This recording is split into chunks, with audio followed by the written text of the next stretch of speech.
Welcome to the Soul Mech podcast. We are back. We are back. Yeah. It's been 2 months. We've been pretty busy. It's October. Life happens. Yeah, life happens. But this is life. Soul Mech is life as well. So welcome back. We skipped September. We are in November. A few things have happened. October. November. Yes, I skipped it. Yeah. October. Not that fast. October. Cool? All right. Tell them what our mission is. What's our mission? Well, our mission at Soul Mech Podcast is to provide something of value for those who are proactively seeking ways to improve their own lives and the lives of those around them. So we bring our viewers a multidisciplinary approach and fresh perspectives on self-improvement. Yep. So, yeah, just trying to give some value to you guys, you know? Doesn't matter if we come out with stuff every month or every week. We just want to make sure that it's useful, you know? Value for me means utility, you know? Value also means that it's rare, but, you know, it's got to have some intrinsic value, I think. But before we move on, we got to tell you guys, hit the like and subscribe button if you like what you see and hear. We got a good show coming up. Tell us a bit about yourself before we move on. Okay. So, hi, everyone. Again, I'm Trish. Trish. I'm from Makakilo. Mom of an 18-year-old son, and yeah, I'm just here to hopefully bring some value and some fresh new perspectives. Hopefully you can find something of value that you can take with you, and I don't do what you will with the information that we give to you. Yeah, my name is DJ Mana. Most know me as a turntablist back in the day. I am now retired from the scene. I am doing podcasts like we are now, but I also work in the construction industry here in Honolulu, Hawaii. And I also practice martial arts, so I am an avid practitioner of... I do Brazilian Jiu-Jitsu, yeah. So, and I just like martial arts, music, and math. You know, I love alliterations too, apparently. Yeah. You know? And rhyme. Yes. So, as you know, with every Soul Mech podcast, we bring you the Easter eggs. We have an awesome topic today, very, very hot topic. I don't want to say it like that, you know, but it is relevant, you know. But as with every Soul Mech podcast, we also bring some Easter eggs. We, you know, grown so well to use that term. Okay, we'll just have edited inserts of different field recorded segments that we have, special segments for you. So this episode, we got some drone shots and a bit of history about Kailua, which is a district in the county of Honolulu. It is on the windward east side, very lush side. That's where I train jiu-jitsu, and you know, people who come visit. There's a lot of tourists that come visit there. Although it's not as busy as a town as Honolulu is. Mm-hmm. It's, you know, it's got a nice beach.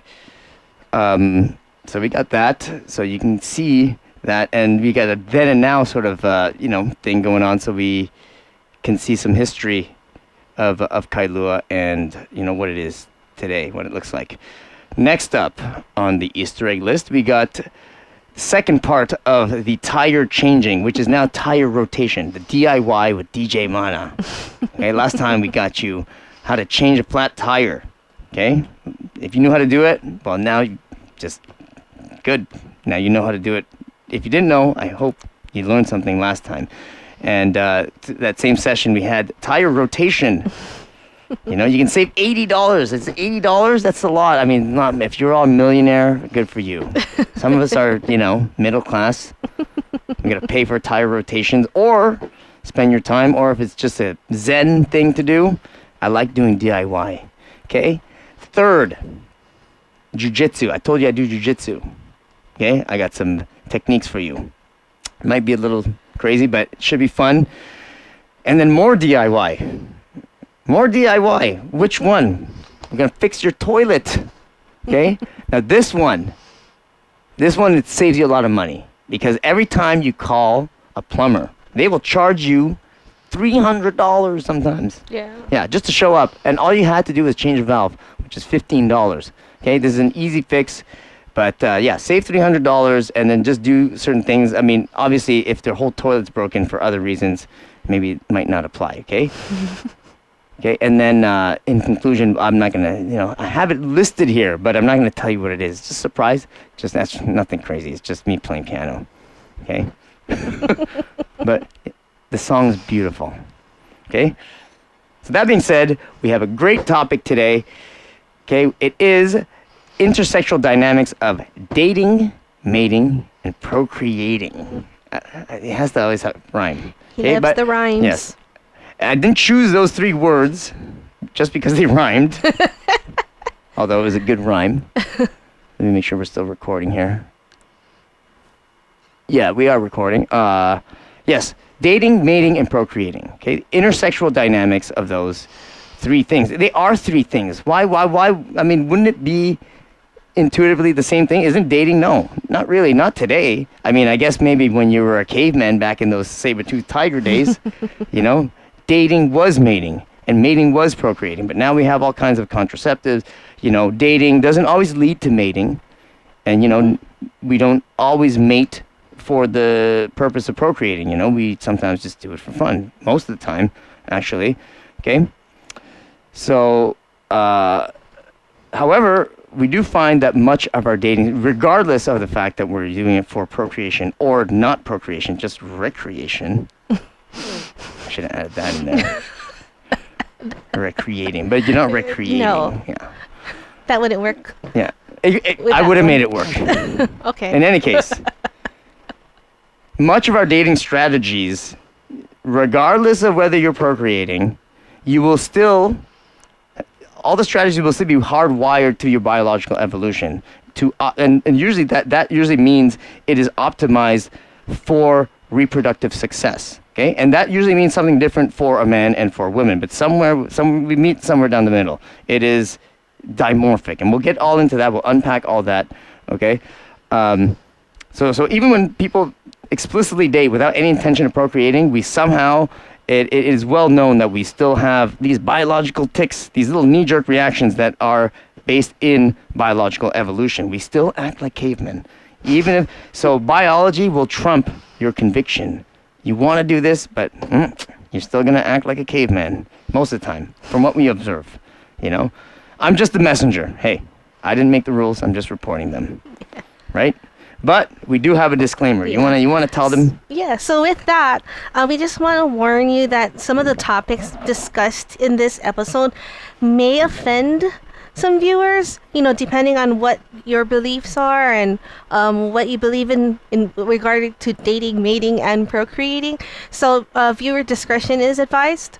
And then also any opinions expressed are the sole opinions of the individuals expressing them and not necessarily those of us.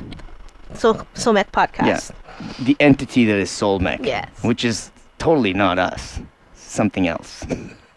Actually, it's just us. But you know what I mean. Yeah. If I have an opinion, it is just my opinion. I could change it. It doesn't represent the mission of Soul Mech per se. It can, but it might not. So just take it with a grain of salt. We try to be factual. So you want to move on? We have a few points here.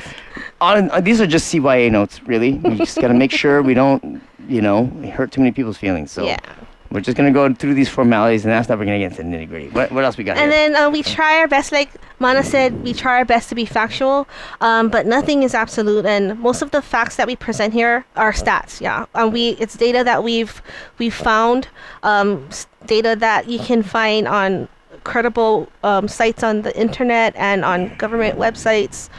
And so, there are always exceptions to the rule, but we cannot ignore findings that apply to a significantly large proportion of the population. And we'll go more into that as we unpack everything today. We would gladly change our views in the face of facts. So if we find that we are incorrect, then we will correct ourselves, because we want to present credible facts that you can take away. Yeah. We're not coming here to argue in bad faith. You know what I mean? Yeah. We want to, from what we know, whatever opinions that we have here is, we're trying to get down to it, Yeah. But yeah, go on. Sorry, then, I didn't want to... No worries. Yeah. And then we will cite all our statistical and factual sources in our comments. So everything that we, all the stats that we have here in the podcast, we will have, links to the sources that we used in this. So it again, we fact check, but it's also up to you to fact check as well. When you get information from anywhere, from us, from the internet, it's good to check your facts. That's it. And then it is also, and we want to say this, it's not our intention to pass any moral judgments on anyone's own personal choices when it comes to dating. So we're not here to preach. Yeah. And we hope that this information that we share will provide you with tools and knowledge to make the best informed decisions for your own personal dating life.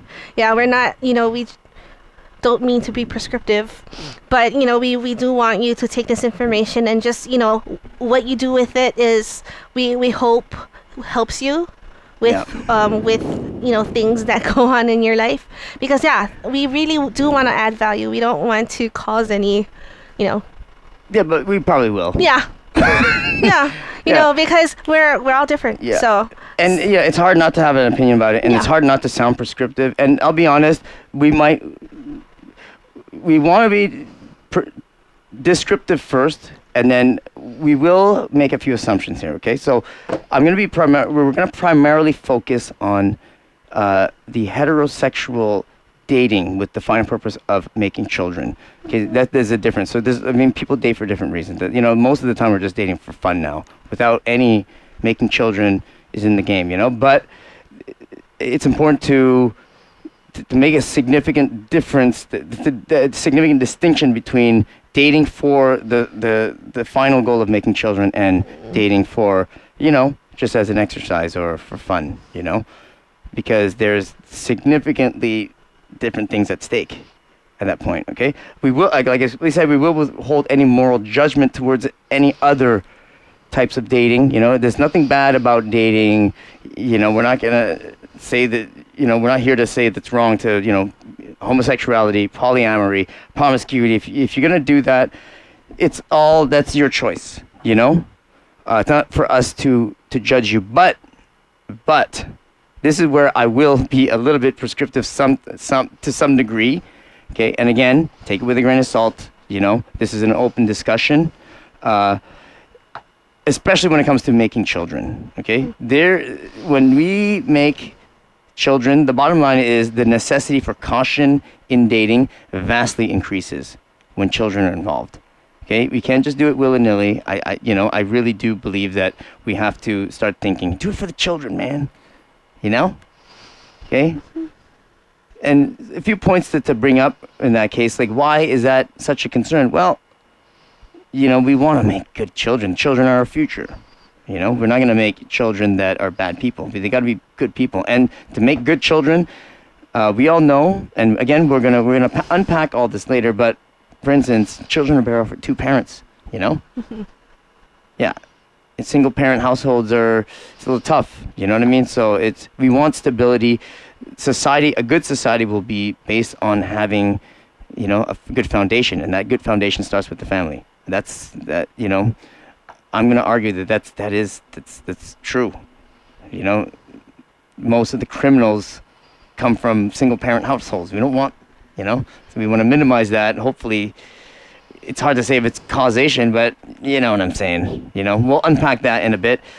Another thing, somehow in the recent days, we've been dwindling our birth rates. I don't know what it is. I mean, I have an idea, but could be some social narratives that are causing birth rates to dwindle. That's contrary to popular belief. People think we're overpopulated. I don't think we are. I mean, I know we're not.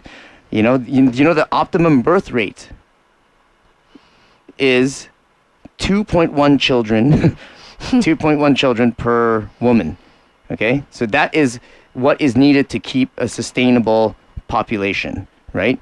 So in that case, if it was 2.1, that means we're just going to keep a normal, stable population, not overgrowing. So we're not overpopulated. People will die they'll leave room for the new ones, But what is happening is today's birth rate, at least in the U.S., is 1.68 children.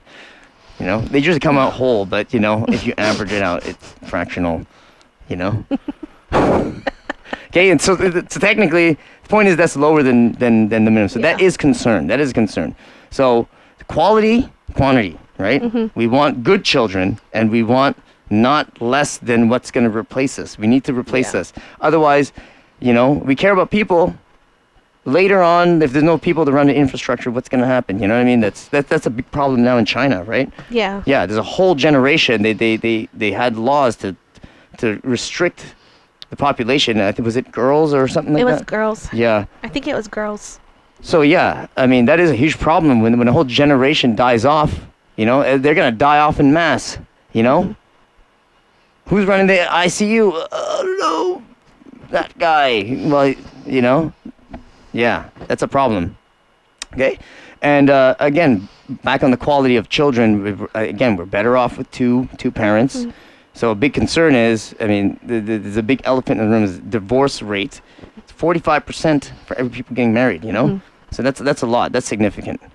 So that's a concern. So if we unpack that, we're not therapists here, but obviously that's not been working out because the numbers still exist. So, we're maybe the new therapists. Soul Mech podcast. Yes. Anyways, lofty goals here.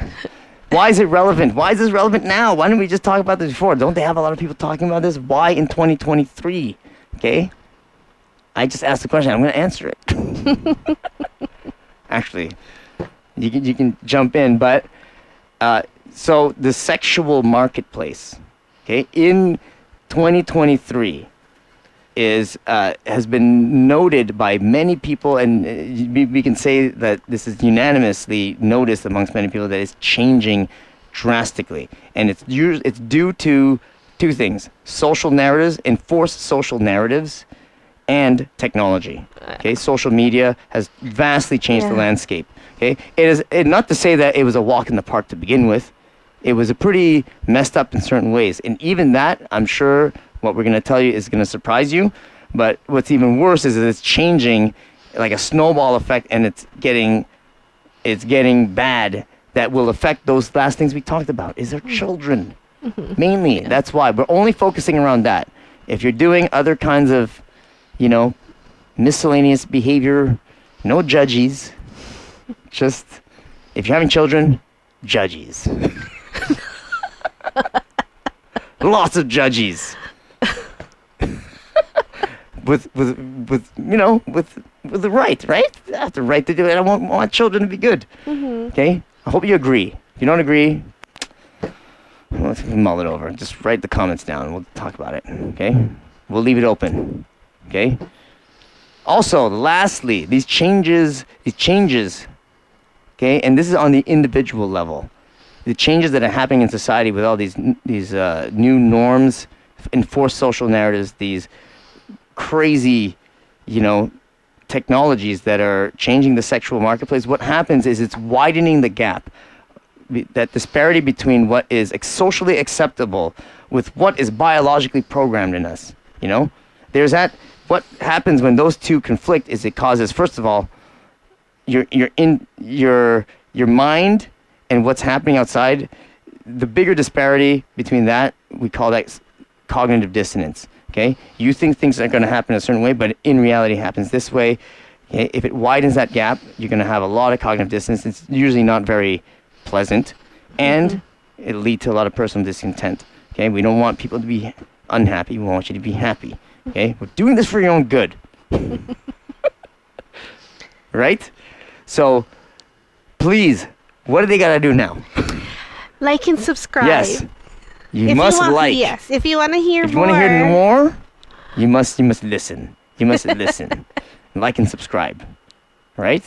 And so, So we're going to segue into our first Easter egg. So like Mana said, we always have Easter eggs every single episode. Yes, this is the thing, just to break not the monotony. If you guys are getting a little butt hurt now, okay, just take the butt hurt, put it somewhere else. Okay, we got some lighthearted things. What do we got here? We're going to take a look at Kailua. Yeah, Kailua. So check it out, and then we're going to talk a little bit about it later. Okay, so see you in a second. See.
We are back.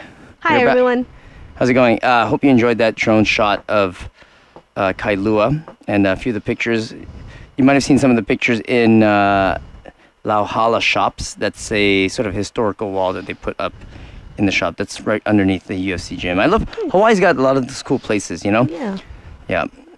If you ever get a chance, luckily there's a lot of historical preserves, places where they will have historical photos, even at a restaurant, Highway Inn. Yeah. Yeah. I love seeing that kind of stuff, you know? Especially Hawaii is a beautiful place. Kailua, notwithstanding, you know? It's a big attraction. It's less populated than Honolulu or Waikiki, so a lot of people will stay there, sometimes in Airbnbs and stuff. Kailua is a town. It's east of Oahu, okay, on the windward side, very lush. You have a stretch of beach called Kailua Beach, Lanikai Beach. Nice gentle waves, like the sand goes out nice and soft, you know? It's a hub for water sports. Yeah. It's got sailing. It's a great place to be. It's nice and quiet, actually. So, away from the hustle and bustle. It is a little bit gentrified, so, you know, it's part of it, you know, but it's a nice place to be. Yeah.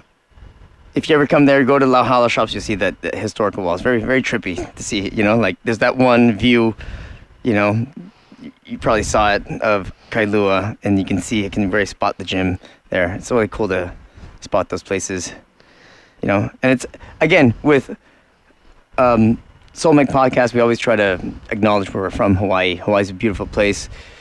Yeah, and we just want to share a bit of the culture, you know, so just a little bit of Olelo Hawaii. We want to say a few things. Yeah, so I feel like there's like, we always hear the word aloha, right? And typically we hear aloha, it's like, oh, hi, hello, or goodbye. But aloha takes on it has another type of meaning. Actually, it's more of a respect and love for each other, so that we can, live harmoniously with everyone and everything around us. Mm-hmm. So aloha is really respect and love, not just saying hello and goodbye. Mm-hmm. And so, when people come here and they see, they experience aloha, that's exactly what they're talking about. Like, they see everyone, they see a lot of respect and love for one another here in this state. So that's aloha. And then another one you hear is Malama Aina. And so Malama means to take care of, and Aina is the land. So Malama Aina means taking care of the land, and that's very important. In Hawaiian culture, the land is sacred. Yeah. Right. And so taking care of it, picking up trash, taking care of the beach, just being respectful, not taking rocks from the historic areas. That is being respectful and taking care of the land. So aloha is just like, I feel like aloha is one of the bigger important concepts. When you have respect, then you take care of the land, and it just trickles down to everyday life. Yeah. And it's good for all you visitors, just to keep that in mind every time you come visit, just to respect where you're coming from. I'm not from here. I'm trying my best to, to understand more of where I am living, and try to learn better ways to respect people. On a sadder note, recently, if you haven't known already, we are, just to situate us in time, we've recently had a natural disaster on Maui, in Lahaina. So there was a lot of wildfires. Still speculating what caused the fire, but in any case, beyond that, we know that people are still suffering. People are without homes, and there's a few things we can do to help. I know a lot of people can be a little bit skeptical in terms of where to, donate your funds, especially when it's cash, liquid assets. It's hard to know and track where things are going. Right. So, we do encourage you to try your best to do your due diligence when, donating, to, research who you're donating to, making sure that it goes to the right places, to the right people. With that being said, we know for sure that Hawaii Food Bank is one that will directly support these emergency situations, because, you're donating food, it's not, canned goods are really good to give. If you're in the Honolulu area, you can reach the Hawaii Food Bank. It's in somewhere in Mapunapuna. Yeah. It's 2611 Keeley House Street, okay, 96819. Okay, you can get a receipt there. Just donate your food, canned foods. I think they're doing a drive with even fresh produce now for Maui, so to be able to get some fresh produce there. Yeah, and hawaiifoodbank.org, all in one word. We'll put all the links down below in the comments. Yes. So please do support. Please give us some aloha and malama aina and, and your fellow Kanaka, Yes. Yeah. Back to our regular programming, and with aloha, we would like to, again, we said before, this can be a touchy topic for a lot of people, intersexual dynamics, but there is a lot of demand for it, and, there's a reason why we want to understand, intersexual dynamics, and so, Trish, why, I want to know why. Why did you want to understand it? Well, I mean, number one is to understand you. I'm just kidding. Kidding, not kidding. No, but in all seriousness, like, I went to an all-girls school, so I hear all of the narratives, that we've been told as women. Mm-hmm. And so, being, on this podcast and having conversations with you outside of the podcast about sexual dynamics, there's a lot of things that I did not know, and it's not readily available for us on the, on the internet sometimes because, society kind of puts out those narratives. Right. And so I, got interested in intersexual dynamics because I wanted to try and understand men. And I feel that if we have a better understanding of each other, we can communicate and interact a lot better and perhaps make better decisions about dating. Mm-hmm. Because really dating is a big thing. I mean, you're going to hear that it's a hot topic, right? And there's a need for us to have this dialogue, I think, because we'll be presenting facts and statistics that show the big huge change in the dating scene, and how people view mating and marriage and procreating. Yeah. And I think it's important for women to kind of understand men because we have to live with each other. We deal with people inside and outside of our households, both men and women. And so I feel like it's useful to have because, it's just a better way to communicate and understand each other. Yeah. And interact. Yeah, and just like we mentioned before as well, you can't forget it mating. Today we sometimes date without procreating. Yeah. Right? So, but we're going to be focusing on, again, like we said before, mating for the purpose of procreating, which is what our biology has been sort of programmed to do. Okay, so just before we start that big discussion, I actually would like to start the discussion with just sort of the biological evolutionary perspective of this topic. Everything kind of starts from there, and you cannot erase biology. It is, for me, it is important to understand that, and like I said, it's because we procreate. I have a child too. I think it's important to have good children. Okay, so before we make decisions, it's good to understand where all this came from, to have a perspective. So without any sort of judgment, we have to know that we came from animals. We evolved from animals. We evolved, there was early man. We are like some ancestor that was an ape. And then one of the biggest things is that our species evolved primarily, the majority of its time, phylogenetic history in phylogenetic versus ontogenetic. Well, let me explain that in a sec. But phylogenetic means the history of your genetic, trajectory, and how what it went through to have pressures to have genetic selection, right? So that's the phylogenetic history. Your ontogenetic history would refer to your your organism's experience just in your own lifetime. You know, that doesn't really change much because you got to have a sense of scale here.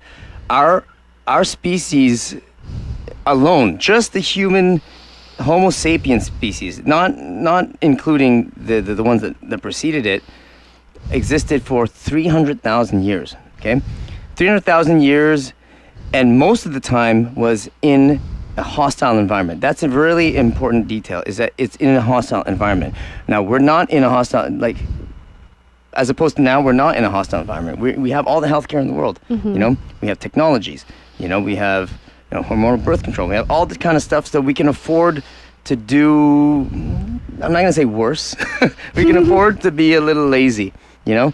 But imagine you were in a hostile environment and the only reason you had to procreate was to make children. You know, some of the children died, you know?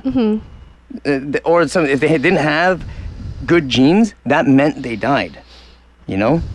And so we start to evolve certain ways of behaving through that history to optimize your reproductive success, okay? So that's why with the assumption, that's why it's so ingrained in us to, even if you're not doing it for making a kid, you somehow revert back to it. You might not unconsciously do these mental backflips just to justify why you had a certain preference. It's probably because it was churned out through that crucible of evolution, okay? And just to give you a sense of scale, okay, we've only had the agricultural, let's just go back, agricultural revolution. That was only about 300 years ago, 300, 400 years ago, okay?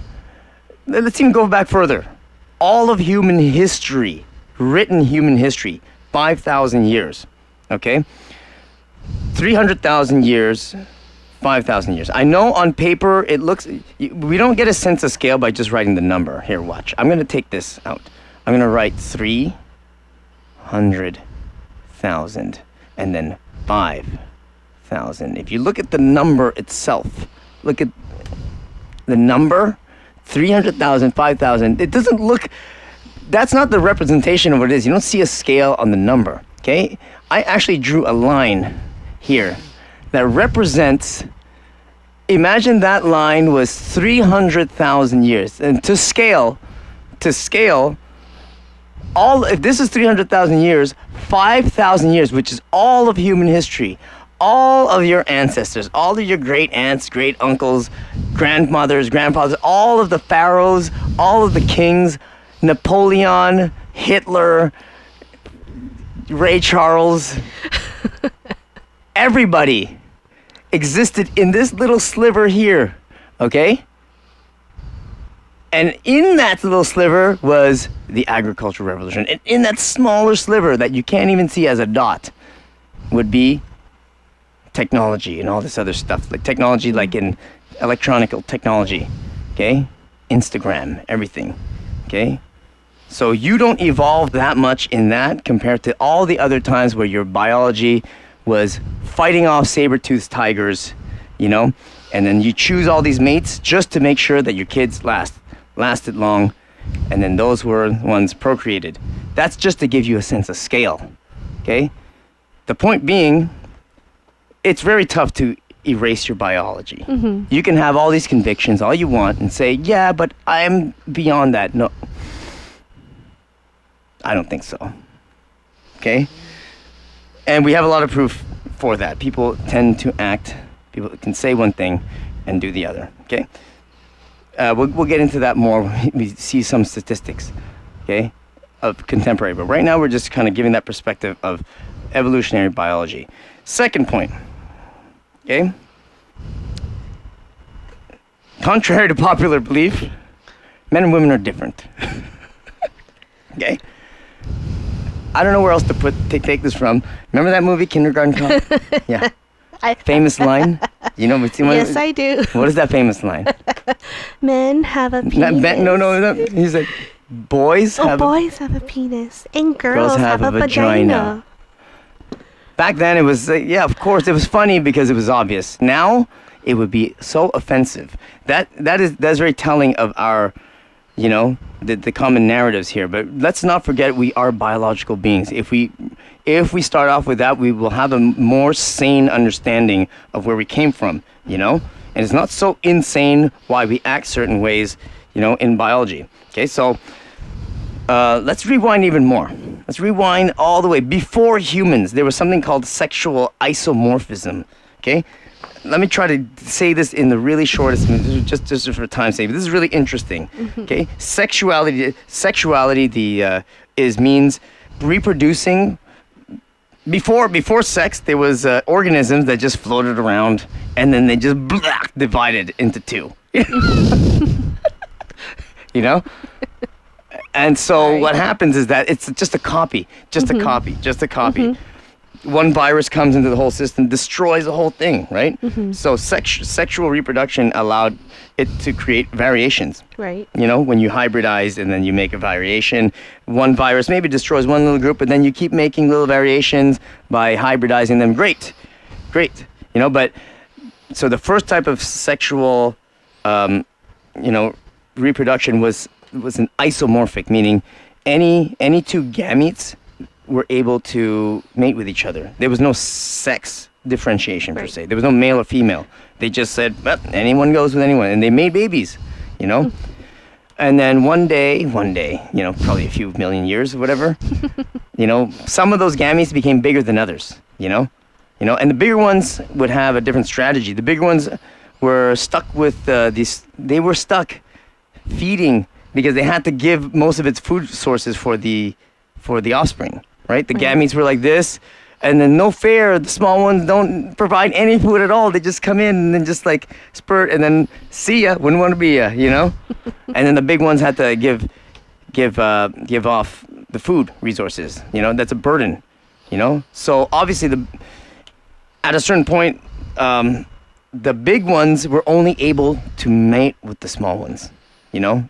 At that point, when that line occurred, that is where you had the evolution of sexual dimorphism, where you have a male and a female. And by definition, that means they are fundamentally different. They strategize differently. If you were that big gamete, you can only take the small, the genes from a small one. You're only compatible with the small ones. But the small ones, their strategy is you know, to just go as much as possible. They're a dime a dozen, so they just try any egg that they see. They gotta do it, you know. Whereas the big one, because they only have one for many millions of them, they have to be a little more selective of which one they let in, you know. And they gotta provide all the sources, of course, you know. And no wonder women are a little bit more picky. You know, you can extrapolate that. You know, women are a little bit more picky and men a little bit more. You know, they just kind of willy-nilly, you know? You know, and again, we said before, this is not to absolve anyone from, like, you know, responsible behavior or give any sort of, you know, moral judgment, right? Right? We're trying to, you know, just tell you this is what was stable. Just because it was stable doesn't mean it's right. We're not trying to say that, oh, because cavemen did it, you know, that means it's good, you know? Just because the Ooga Boogas did it doesn't mean we get to do it indiscriminately. You know, you should be discriminate about it to some degree, okay? Well, so yes, we are different, okay? And here's another thing that's different, okay? If you look in our genetic history, 80% of our genes came from females. You know that? No, I didn't know that. 80%. Okay? Do the math here. 80%. Where are all the other males? You thought that they were just like, oh, there's one for everybody. Nope. It's not how it works. Not how it works. I actually drew a diagram. You can see this diagram. Look it up. It's called hypergamy. Okay? Females are more picky. So they always have to give them a break. They gotta make babies. You know, it takes a lot. You know? So by default, they gotta look after the one that's free to roam around without having to bear the burden of making baby. Those guys, literally they're guys, they gotta be stronger, physically strong. So they gotta be superior in every way.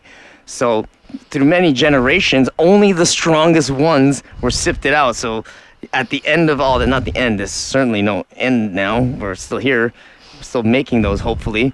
Those ones tended to be stronger, more physically superior, and then there was a preference for that, you know? But having a preference for that, wanting something higher, meant they will not even settle for anything less. You know, hypergamy is unrelenting, okay?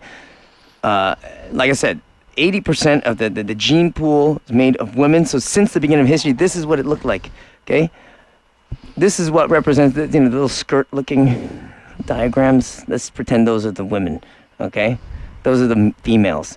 The numbers represent their sexual marketplace value, what we call SMV, okay? Don't get it twisted, okay? Your sexual marketplace value determines the value that you have to people on the sexual marketplace, not your human value. You know, you can do other things. You can juggle balls, play piano. I'm sure you can, like, you know, change a tire. You know what I mean? That has value. That's nothing about that. Your human value is not, don't get it twisted. That being said, sexual marketplace value is the numbers, you know? These are the females are here. The males here. So this is what it would look like. You would think that everyone would, you know, mate. There's one for everybody. There's one for every. No. It's not like that. You'll see later, okay? We have disturbing news. Right? Yes. It's a little disturbing when you hear it at first, but this is disturbing from the get-go, you know? Even back then, before Instagram, before any of this Facebook crap, women With were the having... Ooga Boogas. Yeah, With the Ooga Boogas. It's a family. The Ooga Booga. Yeah. The ones, even the girl that's a 1 thinks she deserves like an 8, you know? And here's the thing, men are, you know, the males being so not discriminate, they would go for it, you know? And, you know, but here's another thing. Paternity, the certainty of paternity, you know, like by default, a woman always knows whose kid it is, right? So, you know, like if this happened, it can still be stable. You know, you hear of a lot of like gorillas in those societies be like 1 male and multiple females, you know? It would usually be like 5, let's say it was 5 gorillas, 5 male gorillas and 5 female. Mm-hmm. What would happen? You think it was 1 female for every man? No. It was 1 alpha man beating up the other ones and having sex with all 5 of the females. And then once he lost interest because he just needs to move on, needs new ones. These ones are used up already. Oh no.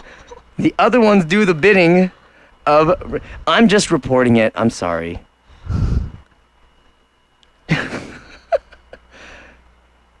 Yes, you know, that's what happens. The male would mate with all of them, and then the beta males would just wait for their turn, you know? And then and then those girls would still be pining for that other one, you know. And this is what happens. And even the Tinder data of all the dating sites shows this. Okay, this is what we call. This is like a byproduct. This is like the manifestation of hypergamy. You know, women date up. They say date up and across, but this you know, it's actually just up. You know, except for number 10 here. The 10 lady, she ain't got nowhere else to go. You know? So she's got to go with the 10. She's got to settle with the 10. You know? And we hear the word settle a lot, right? We hear it from women actually a lot, right? Yeah, like, well, I'm going to settle for this guy. But usually that means she's probably a 3 settling for a guy that's an 8. You know? Keep in mind, these guys who are 7's, 7's above average, you know? That's excellent. These girls think he's normal, he's average Joe. He ain't going to go for that. This guy must be really frustrated. He's almost made it to the top. He almost made it into the club there. You know? Yeah, so... Sorry about that. We had some technical difficulties. We just realized our camera only does 30 minutes at a time. So we're back. What we were saying, yes, we were just here. I'm going to wrap this up a little bit. But yes, hypergamy, you know? This is what the dating marketplace usually looks like. And this has been like that since the beginning of, you know, our known time in our species. You know, women date up. What happens to these guys? Well, they are unfortunately sexless. You know, that's the uncomfortable reality for some men, and I know a lot of men know that way too well. And keep in mind, the suicide statistics show that a lot of men, killed themselves, usually having to do with lack of mating. You know, guys that are incels, guys that get divorced, you know, it's usually having to do with that. So this is an important issue, you know. I mean, I know it's funny, like I said some things a little bit kind of in a joking way, but you know, a lot of those ones that are left out, it's a bleak prospect for them, you know. So we do think it's important to have your sexual health together. It's a cruel world out there, you know. It's been like that since the beginning of time. Just because it's, like I said, just because it's been like that, it doesn't make it right per se. It just is what it is, you know. Hold on, We want you to be blurry. Huh? It looks kind of blurry. Sorry, it's blurry. Yeah. Huh? Oh, there. Oh. Okay, so now it's not blurry. I had to just let you know. That's fine. That's okay, fine. Cool. That's fine. Okay, I think we're good now. We're good. Yeah. Yeah, we can just edit that. It's fine. Okay, cool. Sorry. It's okay. We were, talking technical stuff anyway. Yeah. So just know that those are the facts, okay? From thousands of years. This is, you know, we will have some sources down there just for you to see, you know, the whole gorilla thing, the 80-20 rule, the gene, you know, the gene pool. We came from 80% women, and you'll see other interesting facts. All this to say, again, we are very different. Men and women are different. There's no blank slate equality. There's sexual dimorphism means that we are still the same species, and within the same species, you can have vastly different behaviors. Okay, and there's a reason for that. There's a reason for that is to have specialization. You know, when you have specialization, you can have different varieties and excellence in different varieties. You know, food resources was one of them. You know, hunting and gathering. You know, for males, we went to get the meat, and then females, their bodies are built differently so that they can gather, you know, fruits and vegetables and, you know, do other things. So it's like task hierarchies, you know. So sexual dimorphism isn't a bad thing. It's good that we're different, you know. I think our value is equal insofar as we give value, you know, and that takes work, you know. Unfortunately, the sexual marketplace value is it's very unrelenting, you know. And even in that, especially for the men who are clearly at a deficit here, you know, you can change it. This is not deterministic upon you. You can take the initiative to change that, and there's movements. We're going to give you a little guide in a second. But before that, let's get our butts out of the hurt. Hopefully you're not too butt hurt. And if you are, I have another Easter egg for you, for your hurt butts. Speaking of butts, it's butt scooting, jiu-jitsu. Okay, you want to be alpha male? You want to be an alpha? Just learn some fighting. Okay, anyway, check it out. This is part 2 of my Granby roll series. You saw in episode 1, we did Granby rolls to guard escape. This is for the jiu-jitsu guys. Yeah, this is a good starting point for you guys who don't know jiu-jitsu. It's a great art. Granby roll number 2. Check it out. I do it at UFC Gym, and we do some berimbolos. Check it. We're back again. Number 2. Other variation of the Granby off of the wall is step over. Okay, you don't push off the ground this time. You just need to get your hip and some people do it by momentum, body positioning. Okay, stepping over is tough because people have the tendency to push off of the wall. You know, you don't want to push off the wall, then you don't already have any grip anymore. So you want to keep this. The maximum type of usage of the wall is upward motion, right? You might need to do this, you know, being able to step over without pushing away from the wall. You don't want to do that, right? I want to step over and dive under. If I want, I can use this momentum like this, like that, and I get that dive. Okay? So, unlike the last one I went to the right, I stepped under with the right. This one's a step over. If I go to the right, I step over with the left. Okay? Whereas, again, if I go to the left, I step over with the right. Okay? And you notice how I did this motion to get some momentum in my body positioning, right? It's harder to do it without the momentum, but you can still do it. You just cannot push away from the wall. Boom. Okay? application of the stepping over movement would be the berimbolo. There's a lot more steps before the berimbolo happens, but you can start in this double guard pull, okay? You're gonna have to double hiba, your feet here, boom. This outside hand grabs ankle, okay? So this is the one I'm diving to the outside and I have to step over, okay? So it's actually easier if you get your grips correct, right? You're gonna get the belt, okay? There you go. Okay? The grips pull you into that inverted position, so you don't have to use any sort of momentum pushing out the wall. You're pretty much stuck to her. Right? Dive under and turn easy. Boom. Switch the other leg, grab the belt. You know, pressure forward, and then I just sort of climb, and then I got outside hand grab the ankle. Find the belt. Okay? And I'm gonna dive towards the outside. But because I have the grip, it's a lot easier than off the wall, right? I'm just gonna hook her belly. Okay, I'm gonna dive under. Okay, hook the foot, the leg, grab the foot, push her leg, grab the belt. There's a lot of grips here. And pull it to, sorry. Here we go. I hope you enjoyed that. Jiu-Jitsu, Granby roll number 2. Hopefully I'll try to do something less complicated next time. That was a little bit of a advanced move, you know? But it's kind of fancy. I like them. Yeah. Let's rewind here a little bit. Remember this chart. This really not so charming chart. Guys, okay? Women are not picking you. Women are picky.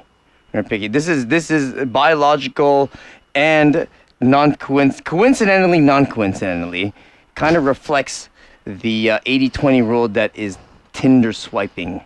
Okay, women swipe right. You know what Tinder is, right? When you, just for the lay people there, it's a dating app on your phone. You swipe right, it means you like the person. And it's just based on looks, really. You know, I mean, you can read their profile, but nobody ever does that. You like him, swipe right. You don't like him, you swipe left. You know, men swipe right.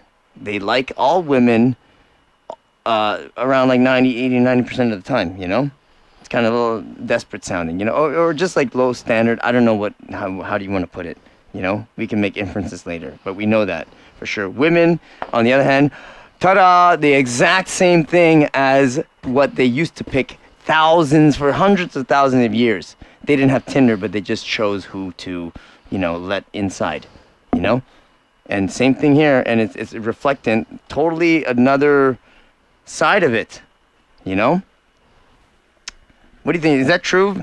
I mean, does that reflect, do you see that in your life? I mean, I see that. I see women being picky, and they're getting pickier now, you know? Yeah, they're getting especially picky because now we are able to work, right? We are able to go to college.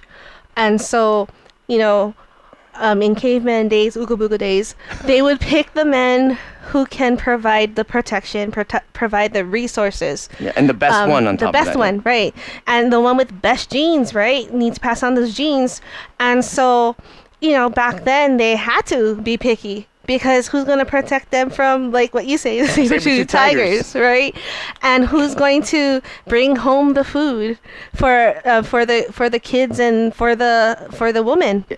And so now we are able to go to college, get an education, get jobs that we get paid pretty well. Right. Right. And you know we don't want to say that we're picky, but you know we do go for the men that make really good money. It's also perceived too, right? So like Yeah. a woman would want a man who is their superior in that case, you know, because I mean, again, back in a hostile environment, the woman is usually at a deficit in terms of their physical capabilities. I mean, rightfully so, they have to procreate, make babies, you know? So all the resources is given to that, so they will seek a man that can procure resources. So usually a man that can procure resources will be a superior to them in that procurement capability. Now, that's hardwired, and it's all a perceived ability. You know, if a woman all of a sudden is capable of creating those resources herself, she would then raise her standards Yeah. in terms of what she wants as qualifying for the man to be her procurer of resources, right? Right. So let's say she makes, 40,000 a year. She would want a guy that makes, and there's data to show this. On average, is actually a number 58% more than her. That's usually, So yeah. What, 80, Yeah. 90? So yeah, exactly. About 80, 90. Yeah, if she makes 40, then Grand. he's got to make 80 something grand to be qualifying to be her man. Okay? And non-coincidentally, when she starts making more money, which is what's happening, is that what you're saying? Yeah. Yeah. I mean, because now we can get our master's degrees and get positions, get positions that pay us considerably more than what we used to make before. Yeah. And before we used to depend on the man to be the breadwinner and to provide those resources for us. But now we do have this narrative, and because we can have all those jobs and we're educated now it's like, now we have our own money. I mean, it says so in songs, right? We have the songs that reflected independent woman, all of that stuff. Yeah. And so we, as a woman, they probably would raise their standards because they're already providing that part of their resources on their own. Yeah. And so when they choose, their mates, and it has to be someone more superior than them, then you're going to go for the number 10s. But if there was a 20 on here, it would probably be going for the 20. And see, so what she's talking about is actually a shift, So this was the baseline. I mean, this is bleak already. This is a baseline. And then you're talking about a shift in a sort of contemporary society. Remember, 5,000 years, that's all of human history. This is like the whole women procuring their own resources. Now they're free of having the burden of resources being hunting in this hostile environment. We can just have jobs in an office. We don't have to do anything physical to make like money that can provide good resources, But what happens is it makes women perceive that they don't want, they all of a sudden no longer want that guy that's an 8. They want this whole thing gets shifted upwards, That lucky man right at the top is getting all of them now. And then think about it, like if you, in terms of dating and you want someone to be loyal, like that 10, see how dark that area is? That's all the women wanting him. So if he has that pick of women, is he going to be loyal to that 110 that's over there? I mean, she has a chance. She has a chance. She's the one that has the maximum chance. The maximum chance. But still, look at all the other women that want him, right? Like he likes variety. Right. I mean, and biologically, men, they, we're going to get into this later on, but biologically. You can get into it right now. Okay, fine then. I mean, biologically, they produce like 1 billion sperm. Yeah. So they have to they have to somewhere. release it somewhere, right? And so, I'm not saying, okay, don't twist my words. I'm not saying that cheating is okay. I'm talking purely biological. And what actually happens, you know? And so I'm talking purely biological. So if you look here and everyone wants the 10, is he going to be super loyal to the one person when he has the pick of 1 through 10? And keep in mind, ladies, don't forget that these are men too, right? So, that you ladies, how often do we hear this narrative? All men are cheaters. All men are cheaters. Do you hear that a lot? Yeah, I And do. all men are trash. But, ladies, you're picking these guys. So, is this the only these guys are men? What about these guys?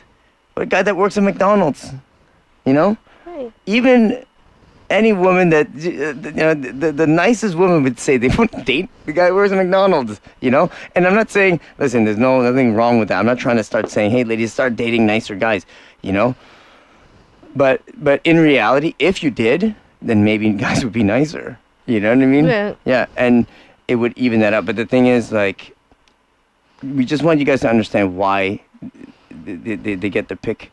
You know what I mean? Yeah. Yeah. And for me as a woman hearing this, it wasn't an easy pill to swallow, like, because I would have wanted to be, oh no, I'll you know, I can find somebody that will be loyal. But for me, understanding the dynamics helps me to kind of understand why things are, and then I can make better decisions Or about manage right, expectations. yeah. And I wouldn't be butthurt if I was going for that 10 and I knew he was, you know, and he's dating like all of these people. So would that be a wise decision for me to want to go for that guy and expect him to be loyal? Probably not. And because I know that, maybe I would, you know, like maybe Lower the standards. You're going to reluctant say lower the standards? not lower the standard, but just Obviously not. not, I mean, not lower the standard, but I'm saying that That's like literally what it means. I can't expect like not lower my expectation, because it's unfair to me to have that expectation anyway on anybody. Well, it's... You know what I mean? And I'm not saying lower I'm not saying lower the standards. It's more the, if you know, if I know what is expected, like if I know that if I have that expectation, you know, that he's probably not going to be loyal to me because he has the pick, then maybe you know. And this is not to say that And not all men. this is not to say that it's morally okay for him to do that. I'm just saying we're not saying anything moral. This is all amoral, by the way. Yeah. This is attraction is amoral, and unfortunately, that's the main pill that everyone has to swallow. Is that the arousal and attraction towards a mate has nothing to do with morals. And when you can get okay with that, you can I think you can make just better decisions about, you know, because we get hurt. Well, I get hurt. I'm not gonna speak for every woman, but you know, I would have gotten hurt if I didn't know this, because I'm putting that expectation, because I'm a woman. I'm not built for, you know, sleeping with everybody, whereas men, because they're built that way and they have billions of sperm that they got to release, then, you know, I know that it'll be easier for me to be like, okay. You also have to count. Okay, so you opened up something there. That's sorry. No. Don't be sorry. It's. I mean, this is good to have the discussion. So we're talking about promiscuity, and you know, we were mentioning sexual dimorphism again. We have to know that sexuality in the human species, the males, it's not a male species, it's not the female species. I know when people get frustrated with the other sex, they'll say, oh, the female species. We are one species. And within the species, we are dimorphic, okay? Meaning there are two variations that are vastly different, not opposite. It's just dimorphic. It's this weird, funny, non-symmetrical way of behaving, and I think it's beautiful. Somehow it stabilizes. It can destabilize in with a lot of other pressures, but it'll be easier to navigate with some knowledge. Okay. That being said, promiscuity. No moral judgment. Not saying men should be or should not be, or it's right or wrong, you know, for men to be this or that. But here's the thing. Paternity. Okay? A woman, just by the configuration of reproduction, a woman always knows it's her child. You understand? Right? Yeah. No matter how she can have sex with 20 dudes, she'll know that at the end, whatever comes out is her child. She has that security. Okay? Yes, a man yeah. never really does for the last... Okay, we got paternity test now, but keep in mind, paternity test only exists in this sliver of time along that line. Do you see that line? 300,000 years human beings existed. That's 5,000 years, that little sliver here. Look, 5,000, that's all of human history. When did we make paternity tests? Somewhere in there. A dot that you can't even see. Okay? So we're still hardwired to have these mechanisms of behaviors, aka mate guarding, jealousy, you know? Mm-hmm. And I'm going to say it, probably imperative promiscuity amongst men. Whereas a woman, promiscuity was actually kind of not favorable. Let's just say. I'm not going to say not wrong or right, but it was unfavorable. Again, back to the beginning, we were just talking about mating for procreating. You know? Listen, if you're a promiscuous person now and we're just having a lot of fun, no moral judgment if you're not making children. Like I said, if you're making children, judges. I am judging you because children do matter. And then there's certain things that happen, and there's some mechanisms that happen. Little do you know what happens to a woman when she has sex? Something that releases that's different than a man. Yeah, so we release oxytocin, and that basically, that allows us to pair bond with the person that we're with. So like, that and we experience that also when we are pregnant, and we're giving birth. And that's why we instantly love our child when we pop them out, because it releases that oxytocin. And to pair bond with the man too, right? Yes, pair. So whenever you have sex, you release that. So and we're not built for promiscuity, because every time we release, we release that oxytocin.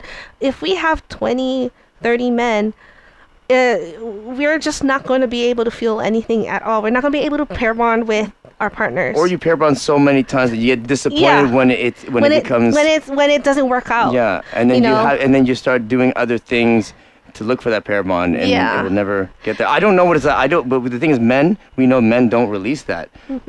So here's the thing. I mean, it's a hard pill to swallow. When a man cheats, it is different. Here's the thing. A man can cheat and still love his family, and I'm not just saying that because a man cheats because of variety, because a woman who cheats, and you can maybe second me on this, or you can say I'm wrong, Okay. But I would imagine, and what I have observed and what we know is that it's usually because she's checked out of that relationship, she's on her way out to the other one, so she's monkey branching. She's gonna make sure that everything's got her ducks in order. And then she's going to cheat, and she says, see ya, to the other guys. It's like one at a time, Mm-hmm. Whereas a man, he's just, a little exercise on the other day, I'm not saying, again, it's not, there's other things that go along with promiscuity, both sexes that are dangerous, and you got to take care of those, like STDs and stuff like that. If you care about that, which you should, being nice to your partners by letting them know and being considerate, we're not absolving you of that responsibility, but at the end of the day, you cannot erase the sexual dimorphism that is, men and women, and the implications of promiscuity there, Yeah, and again, we're not saying cheating is right or wrong. We're just saying biologically that's the way we are built, and we're not saying that this is an excuse to excuse cheating. And we're just explaining the sexual dimorphism. Yeah. We're explaining why a lot of people do excuse me. Well, I hear roll my eyes. I'm not saying it's good, Yeah. Somewhere down the line, hey, listen. Not all. So you think all men are cheaters? It's not all men that are cheaters, but it's all these men that are cheaters. That's what the women are referring to. It's all the men. It's all the fucking men. Yeah, they made it to the club. Of course they're cheaters. Well, I mean, again, you take a sample of population big enough, it might not be just 10 people. It's gonna be millions of people. There's gonna be there could be the 10 that doesn't cheat. It's just don't expect it to be common. That's all. Yeah. Sorry. Yeah, the butt hurt but it's probably hurting a lot right now. And it hurts, the thing that women, it hurts for men. It hurts for these men. Yes, they are men. They don't get anything. A lot of them commit suicide. And the thing is, for the men who are in that, you can do something about it, Okay? Because let's get into that. I mean, do we have to, what are we at time We're here? at 18. Okay.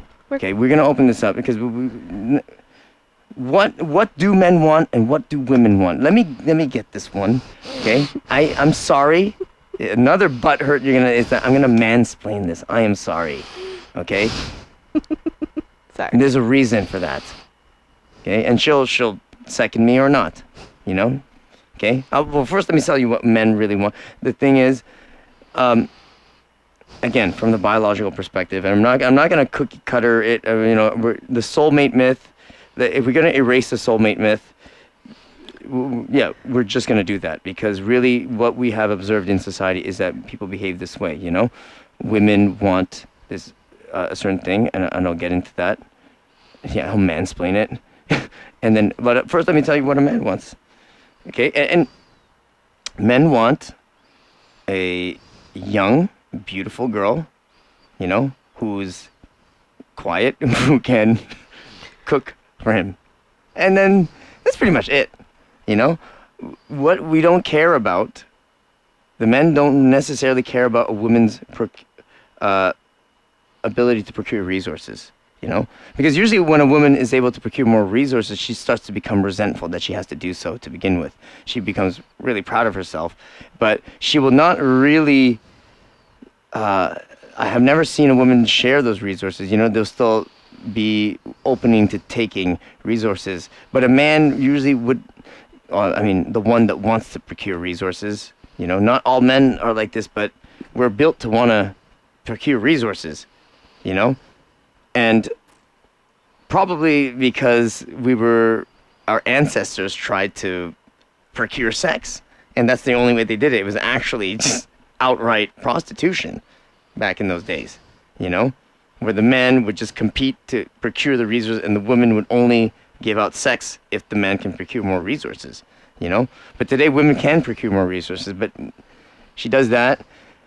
It just lowers the value of high value men, because it just kind of, she can provide it, you know? Whereas a man procures more resources, he can have more access to more women, you know? That's a red pill that some people don't really like to hear, you know? Because I know women will very take pride in their careers, and by all means, you know, like again, this is all about sexual marketplace value of arousal and things that we can't really control. We're kind of hardwired, you know. That's just how we are. Yeah, and we're not saying that personality and if you're a good person doesn't play into dating. It does, but we're not talking about those things. We're talking strictly, you know. In fact, I would even say that it actually matters less than we think. Yeah. It does. Yeah. Yeah. We want to say that because it's charming to hear, and then, but the thing is, these truths are, whatever. Again, if you want to, we want to open the discussion up. You can put it in the comments. We do have as much data as we can. You know, it will be in the description section, and read it through if you want. These are uncomfortable truths, and yeah, they are. So what do women want? What do women want? Oh, mansplain that for me. Here's the thing. A woman usually. Why am I explaining this? Because usually women would count on a man not knowing this and thinking it's a mystery. It's actually part of the evolutionary strategy to keep that sort of under some sort of, not deception, but to keep it a mystery, you know? Because once, if it becomes too outright exposed, then it becomes not too charming, you know? It's too easy. If I said all women want a man to procure resources, there's the threat of her being called a gold digger, you know? And so, like, and it's not really charming. And the thing is, if you're winding it back into that, you know, that ooga booga days, you know, if a woman was outed from a society, there's a lot of physical threat that's life or death, you know? So a woman had to be covert in her communication. So hence, I am not making her tell you what women want, because she would, and not to say, I'm not going to say she's going to lie, but let's say she did not say the whole story. It is consistent with the evolutionary theory of not wanting to be outed, because being outed in a society in those days meant death, you know? Yeah. And you can still see today women are a little bit more polite. That's one sort of like soft manifestation of covert communication, isn't it? Yeah. Yeah. Because You don't want to hurt people's feelings. You're gonna soften the blow. Soften the blow, because Yeah. I've said that to I said said that that to today. him The thing before. is, I ain't gonna soften and the he's blow. like, I'm not gonna soften the blow. I was like, okay, fine. So with that being said, Yeah. to answer the question, what do women want? Resources. They want two things. Okay, they want good genes and resources. Okay, now we can open that up. What time are we at? Okay, we don't got much time, but we are gonna have another one of these episodes. But let me just mansplain this so you can get butt hurt. When your butts are hurt, we got another Easter egg, so don't worry. Okay? Women want resources and good genes. Back in those days, Ooga Boo days, that probably meant the same thing. Okay? The guy who was Alpha Chad, good genes, meant good hunter, good provider. Same guy. You know? Now, agricultural revolution. You don't have to make resources with your Alpha Chad stature, hunting and beating down saber-toothed tigers, coming back with the meat. You ain't doing that. Now they exist in two people. So that becomes a whole other story that we can open up another day. All right? But that's what is, am I not wrong? Women want resources, but you don't want to be called gold diggers. Some people say, yes. It's true. It is true. Yeah. And there's nothing wrong with that, guys. It's nothing wrong with that. As long as, here's what a real bad gold digger is, a woman who does not reciprocate. Yeah. You know? And it goes both ways. Yeah. We can all reciprocate. And the thing is, who you think you deserve, hey, listen, you can max out your sexual marketplace value, get some exercise, get out there, be considerate, be a nice person, do some good stuff, okay? Women do have to preserve their value. Unfortunately, you can't be as, it's not the same. You have, this is, again, only for the procreators. If you're just having fun, again, no judges. Right. And with in regards to women wanting resources, I mean, it's okay to, because if you are having kids, you want, you know, I would want someone who can provide, like, you know, I mean, I work a job as well. Would you rather not? Yeah. I mean. Come on, don't lie. Okay. Yeah. Like I feel like I can do more things when I'm at home. Yeah. But you know, I'd be lying if I said that I didn't want a man who can, you know, provide. Mm-hmm. You know, provide resources. It doesn't mean I'm gonna treat him you know, when I find the, you know, the man, and I'm not gonna just want his money and not care about him. I mean, you know, that would be wrong, like Mana said. But I mean, yeah. I really hope you guys, honestly, we are technologically bound to the time. You know, this is a very interesting discussion. We will come with our closing remarks in a sec. I hope you butts are not too hurt, but we do have an Easter egg, and it's how to fix a toilet in case your butts need some toilet hurt.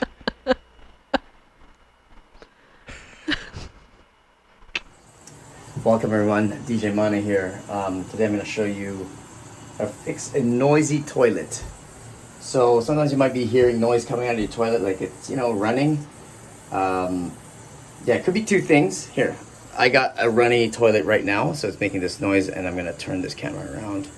So yeah, there's two things that could be wrong. First thing is the flap could be broken or the valve. In this case, it is the valve.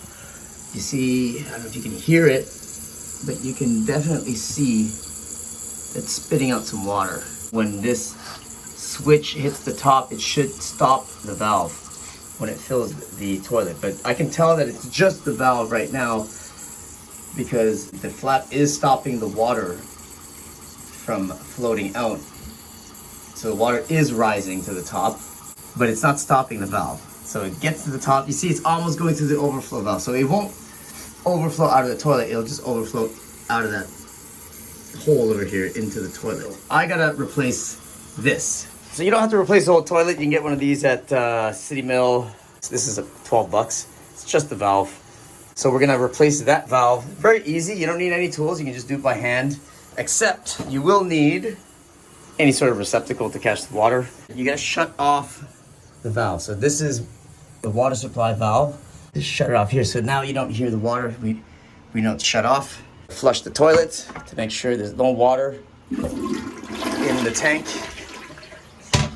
All the water's flushed out, except I turned the valve off, so it will be no longer filling that valve. But there's still some water left. What do I do with that water? So you're gonna put that right about where, underneath where the valve, this fill valve that we're gonna replace is connected. So I'm gonna turn that and it'll let out some water. And good thing we got this bucket to catch that. So I'm gonna turn that. And then we have another. Took that off. You can see the water coming out now. Just untighten that all the way. Take this ring off. That's the tightening ring. And now this valve is loose. And it's dripping water out of here into my bucket, sometimes on the floor. Take that out. Boom. Now it's just gonna drip water all over into my bucket. Now that we got this off, this clips onto that overflow valve there. So this is still good. This contraption here is still good because the overflow thing is still working. Now to unbox this. You got the valve and you got this hose. This hose will fill it. Okay, this clips onto the overflow valve and then got a hole there that will direct the water into the tank. So, right, you just kind of put it onto the hose. Okay, you got this adjustable thing here, this adjustable clip. You can set it for different settings in terms of how much water you want it to flush. The higher you put the valve, the more powerful your flush is. And if you want water saving, you can put it lower so you can save water. It'll close the valve at a lower water level, meaning you'll have less water per flush. So water saving, or if you want super powerful flush for those, you know, buffet nights, I'll just put it there just to make sure it pushes all the crap through. Sometimes this whole valve could be too tall. Okay, so depending on the height of your bowl, you might want to adjust the height. So what you can do is there's a ring here, there's a retaining ring. Okay, you can loosen it up by putting it up, and then you can adjust this to make this whole thing shorter. And you just shove it in like that. Okay, I will put this in. First I got this coming in here. Make sure the water, that hole, is facing the inside of the bowl, not the inside of this overflow hole here. Okay, so you're gonna have it like this. Okay, like that. Just make sure that that hole faces, see that hole? You'll see the hole here, it goes into the bowl. Then we got this clip. Again, the flat part goes up. Gotta make sure that is nice and tight. All right, so now that I've installed it, here's how it looks. Just make sure, you gotta make sure, you know, again, this is filling into there. Make sure that when it fills up to where is desired, where it stops, it doesn't have any obstructions like this, you know, flushing sort of shaft here. It doesn't get in the way. I think there is a little bit of an obstruction. You see that? See, that's not good. So I gotta adjust it. That means I gotta unscrew it and then sort of finagle with it where the flushing mechanism won't sort of get in the way. I just adjusted it. It means I just untighten it from the bottom, sort of just rotated it around.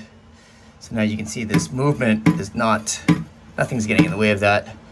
When you see this thing moves up and down, nothing in the way, good. Make sure the hole is there and tighten the retaining ring.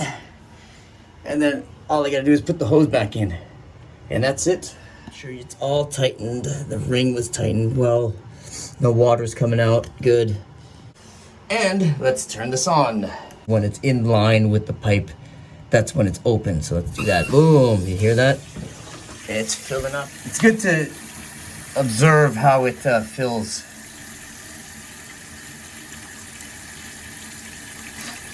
You gotta make sure that it fills below that flood line of the overflow valve, just to be safe. So it's filling up, and it's gonna hit the top. Good. This valve works. All right, let's do one quick flush test.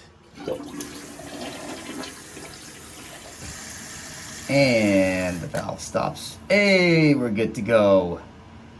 All right, be sure to like and subscribe. I know you could have just watched the video from the manufacturers, but it's so much better to watch it here on Soul Mech Podcast with DJ Mana. Join us next time for DIY. Peace. Again, you can save a lot of money, learning how to fix that valve, because sometimes that's the only problem you have, noisy toilet. Just got to fix that valve. It's $15, $20 at City Mill or, Home Depot. Just go there. Check if that's the case first, some people just call the plumber, which is good for the economy, but yeah, bad for your wallet if you know that you can probably spend an hour or so just fixing your toilet. Mm-hmm. That's it. Yeah, that was a little tough one, wasn't it?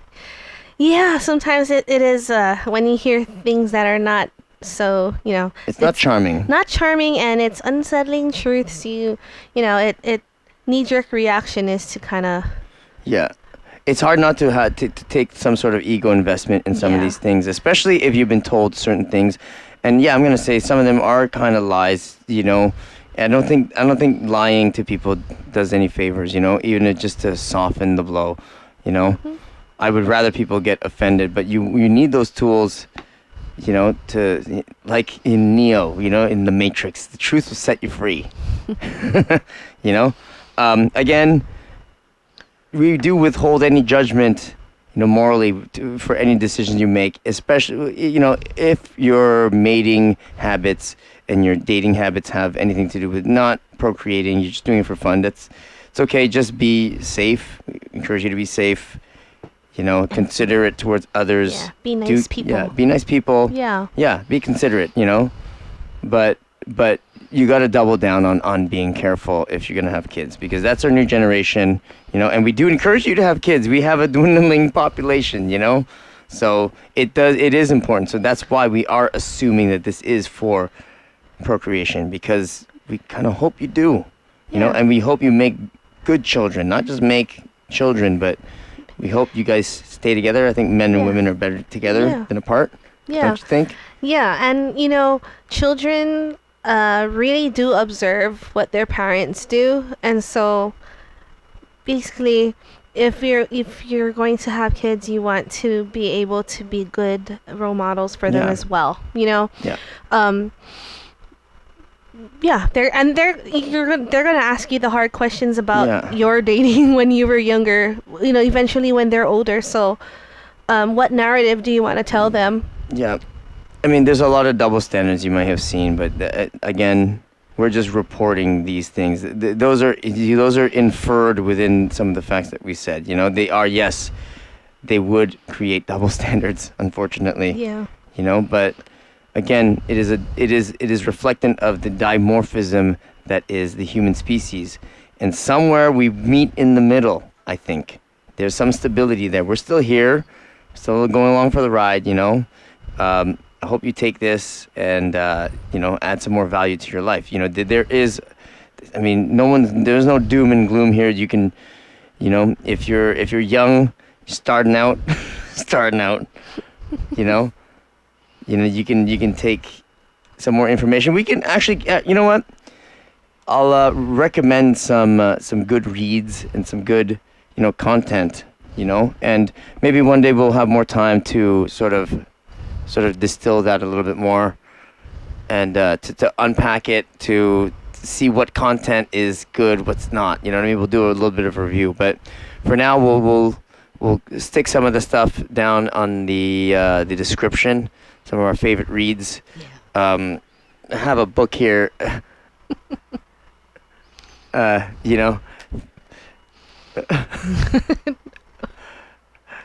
Funny enough, I didn't read the whole thing yet. I actually did.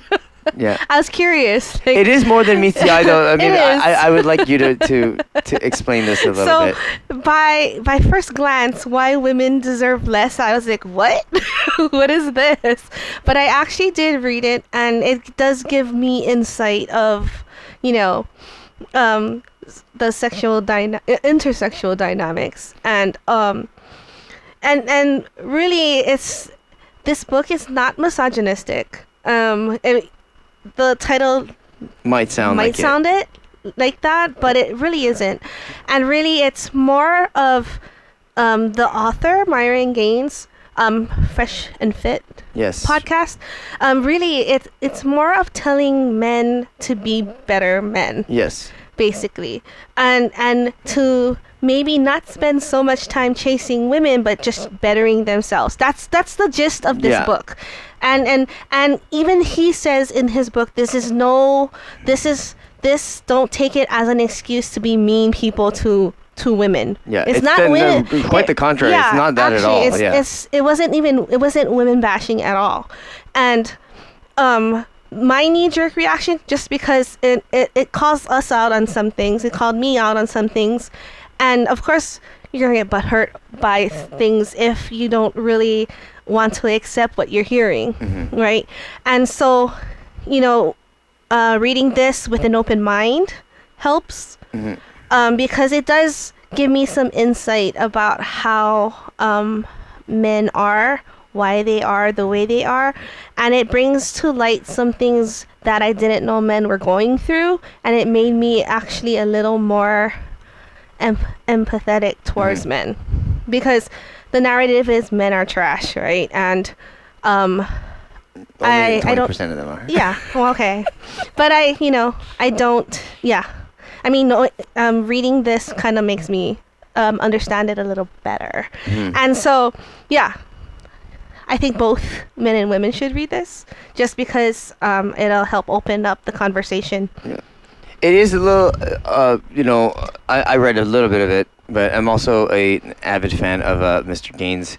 I watch his podcast all the time. It is a little bit more on the entertainment side, his podcast, but the message really for men, aside from being entertained by, the girls getting kind of shut down or whatever, that's on his podcast. It is meant to be controversial.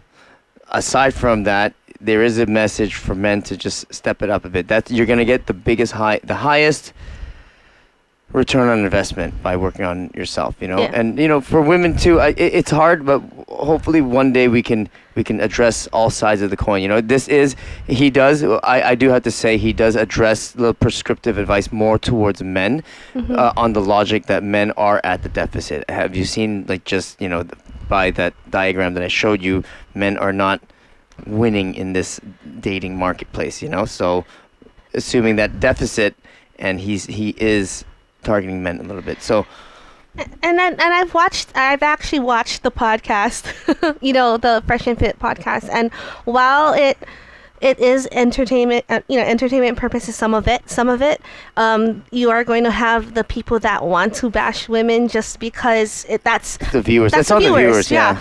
But really, the message that he and his podcast partner it's actually really geared towards men, improving men. Yeah. And the main show is not those girls, just those girls. It's actually just so you guys know that it's a lot of this sphere, they call it the red pill sphere. And we can distill that in a second. It's really targeted towards men for dating. So they have these dating shows where they bring a panel of women in, and they pretty much live in 4K expose these women for for whatever behaviors that they have, and these women are more often than not, and they're not in their best, I have to say, so they get kind of caught off guard, and then they don't look so good online, because maybe they didn't do enough preparation to know what the show was about, but they kind of, Myron kind of makes them, they should take accountability. They made themselves look pretty bad sometimes. And people will watch this, and the only problematic thing I see is that some of the people watching this are not really watching it for what the main purpose is to better men. And you know what, even amidst the entertainment, you're actually desensitizing yourself to, or just to sort of wake up to the fact that most women are like this. If this happens every night and the same thing happens all the time, then men should know better, so, and it's not, again, not to shame women or anything, but it's to take some accountability as a man to better oneself and to not rely on outside factors, namely, your dating success or not dating success, Yeah.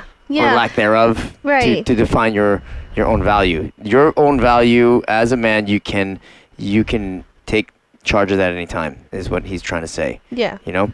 And I think he would say, well, let's not get into what Yeah. we would say about what he thinks, what women. I really like to get him on this show one day.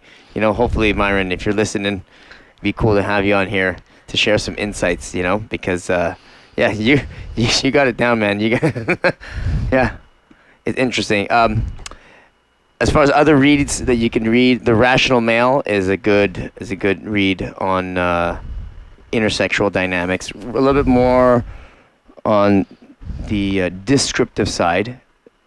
Some people would call it pedantic, but it's a deep read if you want really more in-depth view on these dynamics. I would suggest that Rollo Tomasi, The Rational Male. There is a lot of junk out there too. Buyer beware. We can get into that some other time if you want, unless you have anything to say about that. You were gonna say a few things about that. Well, yeah. So in my quest of trying to find books for women on not the red pill community per se, but it's still about intersexual dynamics. Intersexual dynamics, dating. I really, for me, I really didn't find any good books on intersexual dynamics. What was the main narrative that you would find? The main narrative I found was, you're a queen, you do you, girl, and you don't need men. Yeah. And also the whole it's okay to date as many guys as you want. Ooh. Yeah, and usually, and as you know now, usually when you date as many guys as you want in this society, it's more dating leads to sex, which means if you date as many men as you want, like you have 20, that means 20 dicks. I mean, you know what I mean? And we talked a little bit about promiscuity and how it's, might be biologically detrimental to women most of the time. Yeah, and so, so I was trying to find things. I do have some things that I did find. A really good source I will put in our description. But it was far and few that I was able to find, because it was more self-affirmation. You will find the one type of advice. Wait for the one. Myron did point this out, though, that most women's self-help books will be the main narrative is self-affirmation. Yeah. But if you think about it, self-affirmation does not provide you anything new, any new information. Or manifest it, or that something kind of stuff. mystical like that. Yeah, that kind of stuff.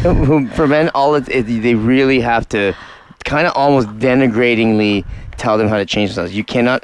The narrative is like, oh, don't be yourself. You cannot, Yeah. And I think also what I found was a lot of man bashing too. When I tried to find self-help, dating advice and stuff, I saw a lot of man bashing, and I feel like, just how we get mad when women bash. I don't like seeing men getting man bashed, because that's the same thing. Like, we complain about it, but we're doing the same thing to men. You know what I mean? So it goes both ways, and I couldn't find. I found a lot of literature that did that too. So I was getting kind of frustrated because I couldn't find anything that, told me anything useful. Yeah, I think we should be careful how we choose which content or what kind of red flags to look at when you're picking content that is talking about these things, because there are a lot of it's hard to avoid those value judgments, because everyone has these ego investments in the way of thinking of this navigating the dating marketplace, and they'll have those value judgments. And one thing, some red flags, bashing the other, or deferred accountability, or affirmation. I'm gonna say anything that's too how much affirmation and how denigration too. Here's the thing: you shouldn't be focusing on either affirming or denigrating. Those are just instrumental to the actual truth. The truth is somewhere in there. You know, you shouldn't say that affirmation is good or bad. But if it's only one, you know what I mean? That's hardly helping. You know, certain truths might be affirming to know that, oh, cool. Well, this works out for me, but it's not because they're trying to affirm or bash you. You know, so those are red flags to look for, and try to make sure that the sources that they cite are factual. Yeah. I'm having some sort of data, you know, some data that studies that they've shown, like something that you can kind of prove, like some supporting evidence. Yeah. You know, so like, yeah. Speaking of which, look down. We got our sources there. If you want to challenge them or if you want to add to them, please feel free to do so. I mean, we want to open a conversation, you know? Right. But we try to keep it factual. If we're missing something, please do share. And again, please do like and subscribe if you like what you see. Support our content. Support my music. If you can, DJ Mana, you know? Support jiu-jitsu, okay? And support yourselves, you know? Big aloha, okay? Get better every day. There's always a reason to get better. Yes. Yeah? Men and women. Men and women. See, it's always good to have that growth mindset, like how, you know, that growth mindset, taking care of yourself. Yes. And each other. Yes.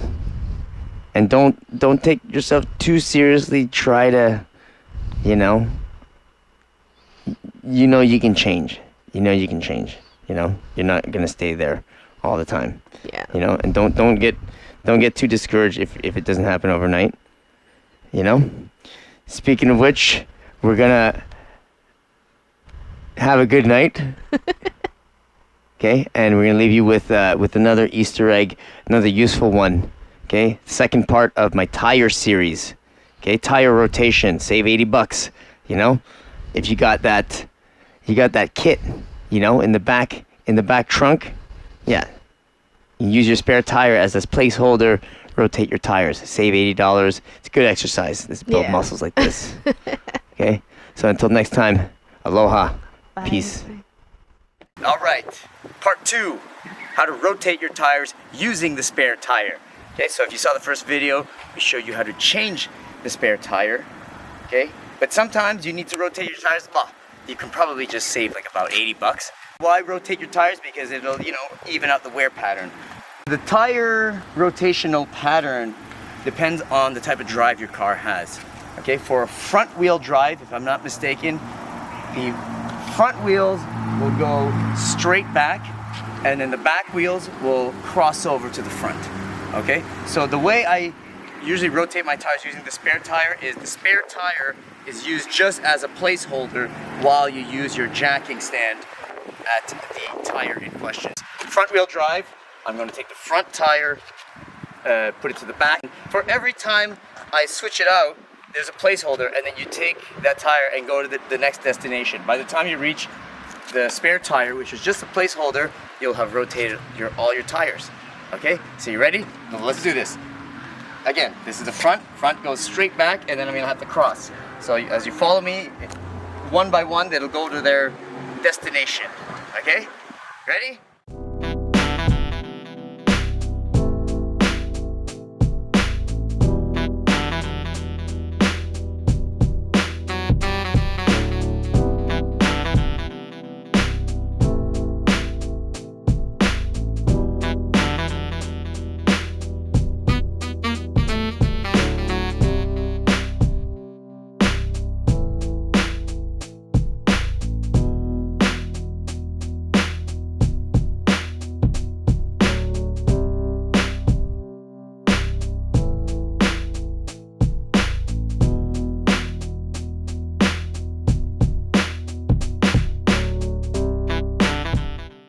Alright, tires are now rotated. As you can see, as you followed my path, I always took one tire out. First you start with the spare on whatever tire, take that tire to the next destination and just go as needed, one by one, and then you'll end up back at that spare tire, which is now removed. All my tires are rotated. lastly, before you start driving, I would highly recommend that you redo the tire pressure.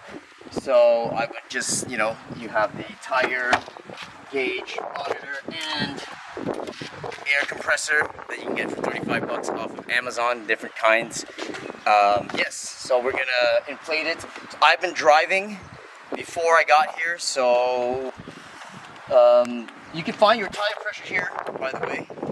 See, on the side of your car panel here.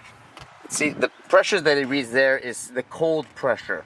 So what happens when you drive is that it will go up by about 4 psi. So since I have been in the sort of driving temperature, I'm gonna aim for 37 psi. Okay, but if you've been sitting there for a day and you're doing this whole procedure, yeah, put it to the cold pressure, should be fine. Upwards of 1 or 2 psi doesn't matter. All right, so let's inflate our tires.